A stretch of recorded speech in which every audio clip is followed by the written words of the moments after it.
What's up guys, Mark back here with another video, and on today's show I want to do sort of a comparison between the Sony A6000 and the Sony A6300 today. So for all of you that just want a quick overview of what the Sony A6300 offers as opposed to the A6000, I'm going to go ahead and put up a few key specs here for you guys just to sort of look at. You can pause the video here if you want to really kind of dive down and get the full effect. First up, the number of focus points is 425 versus 179. That is 246 more focal points.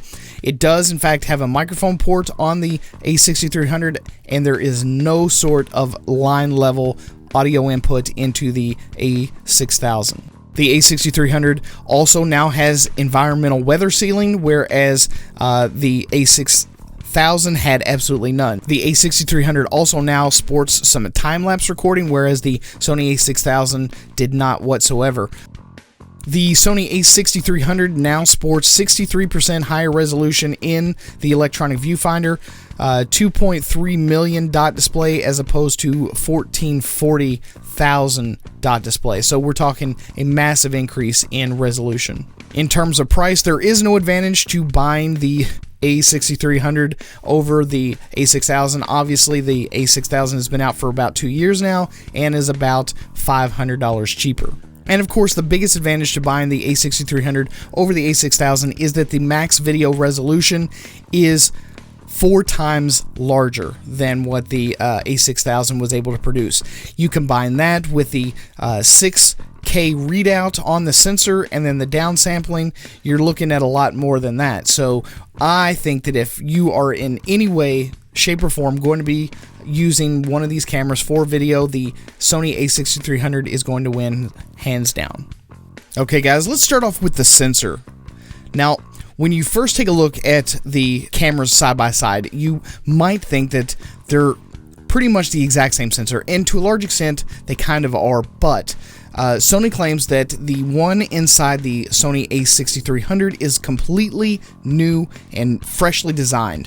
Granted, both of the sensors are APS-C size Exmor CMOS sensor chips, and they have roughly the same megapixel density, 24.2 on the A6300 and 24.3 on the A6000. The one significant difference between the two is that the brand new sensor is constructed with copper wiring. And for those of you that don't know why that's important, is that copper wiring just has better conductivity, so it will transfer data and information much faster, more efficiently. Sony is claiming that the copper wired sensor will boost the light capture efficiency in the new sensor, and it will increase the readout speeds of that particular sensor.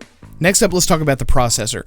Once again, in the A6300, we're going to see an Bionic X processor, but there is said to be an upgraded imaging processing algorithm that was designed specifically to maximize the new Sony A6300's overall capabilities. Now, what that actually translates into as far as numbers and hard data, I'm not really for sure yet. Generally, processing speed in general will get a bit faster. It's just like the processors in your computer.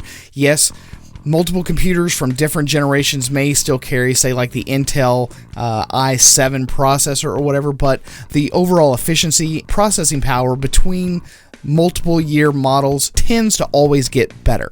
Next up, let's talk about the sensitivity. Right now, as it stands, the Sony A6000 was only able to capture an ISO range up to 25,600, but the Sony A6300 reaches an ISO of 51,200. As I have been critical before in the past, I think that the maximum ISO is honestly just a really nice thing that they can put on the box to sell more cameras.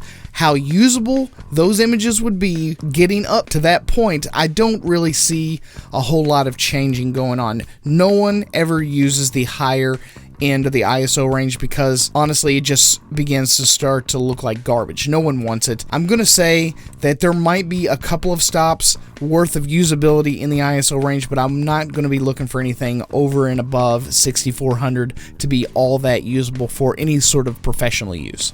Next up, let's talk about the burst shooting in these two cameras. Like the A6000, the A6300 offers 11 frames per second burst shooting modes, but it offers a brand spanking new 8 frames per second option that maintains the live view feed. As you know, in the Sony A6000 that wasn't the case, but now you can get up to 8 frames per second while the viewfinder or the monitor is on the entire time. When using the viewfinder, Sony is claiming that it basically marries the benefits of an electronic viewfinder with the immediate feedback of an optical viewfinder. Next up, let's talk about the autofocus system. Now, the Sony A6000's 4D focus autofocus system was considered to be the fastest autofocusing system in the world. In real-world applications, we know that even though it may have been very, very fast, it wasn't always dead on. The new autofocusing system in the Sony A6300 has been further tweaked and refined. Without actually having it in our hands, we're not really going to know if that is a genuine claim or if it's just more hype and, media blowout. But Sony goes so far to claim that the new system inside the A6300 is the fastest autofocusing speed system of any other APS-C size sensor camera on the market in the world today. The camera now offers a fast hybrid autofocus system which combines phase and contrast detection points, and it promises to identify and lock onto subjects in as little as 0.05 seconds. That is an amazing claim. I want it to be true. Again, we have to wait until we get the system in our hands to test out those claims for ourselves. We want to see some real-world data on this. The system offers a high-density tracking option with 425 phase detect autofocus points. The Sony A6000 only had 179 phase detect autofocus points, and it only had 25 contrast detect autofocus points. So we're looking at a very huge upgrade in the autofocusing system. Real-world results are going to prove to be a lot different, perhaps, and we're going to have to get it in our hands in order to tell that difference. Let's go on and say that this particular technology is also said to place a larger number of points around a subject when it's set to tracking for better accuracy. It's supposed to be, by Sony's numbers, 7.5 times denser than the Sony A6000. So if you adjust these in accordance with the subject's motion, in theory, you should get a much sharper image capture with the Sony A6300 than you would over the Sony A6000. Again, real-world results will hash all that out for us. Next up, let's talk about the video recording. Obviously, the video recording between the Sony A6000 and the A6300 are hugely different. The A6000 offered only full HD recording in 1080p. The brand new Sony A6300 becomes the latest model in their lineup to offer 4K video recording. But there's a big difference between other cameras in Sony's line that offer 4K recording and the Sony A6300. Sony claims that the brand new camera is going to use full pixel readout without any pixel binning whatsoever, which in effect is going to result in about 20 megapixels worth of readout. That equates to a 6K resolution, which is almost 2.5 times the amount normally captured in the 4K ultra high definition.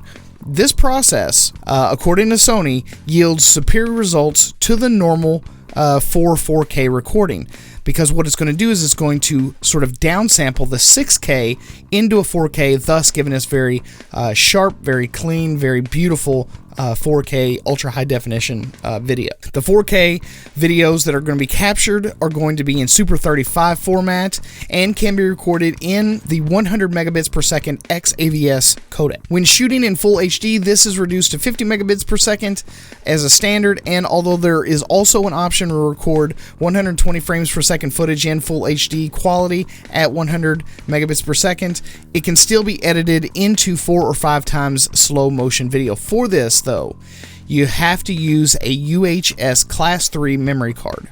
Okay, I've talked about this in previous videos. You're going to have to use a very powerful Class 3 card in order for the data rate to be able to keep up. Other new video options are also going to include the S-Gamut and the S-Log. I believe you're going to get S-Log 2 and S-Log 3, and this effectively is going to offer us as videographers 14 stops of dynamic range.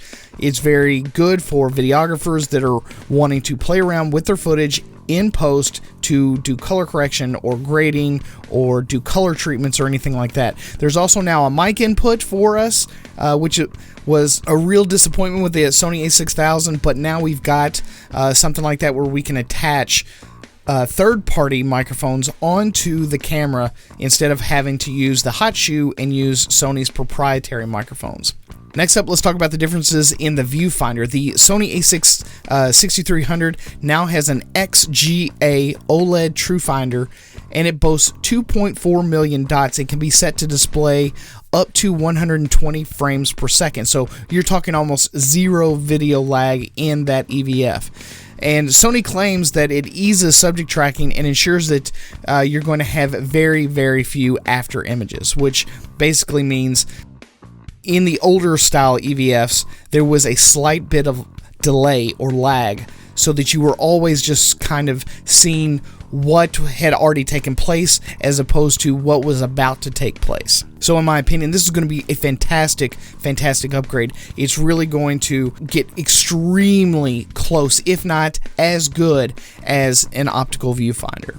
One more thing that I want to discuss is now the Sony A6300 is going to have a silent shooting mode, something that the Sony A6000 completely lacks. So that is another amazing feature for anyone that is going to be doing some low-key, incognito style photography, events, stuff where you need to be quiet, wedding ceremonies, and the like.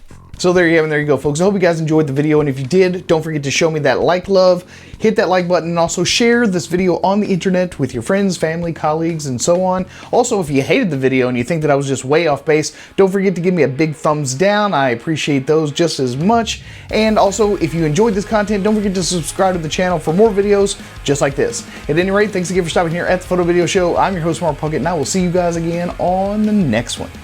Peace.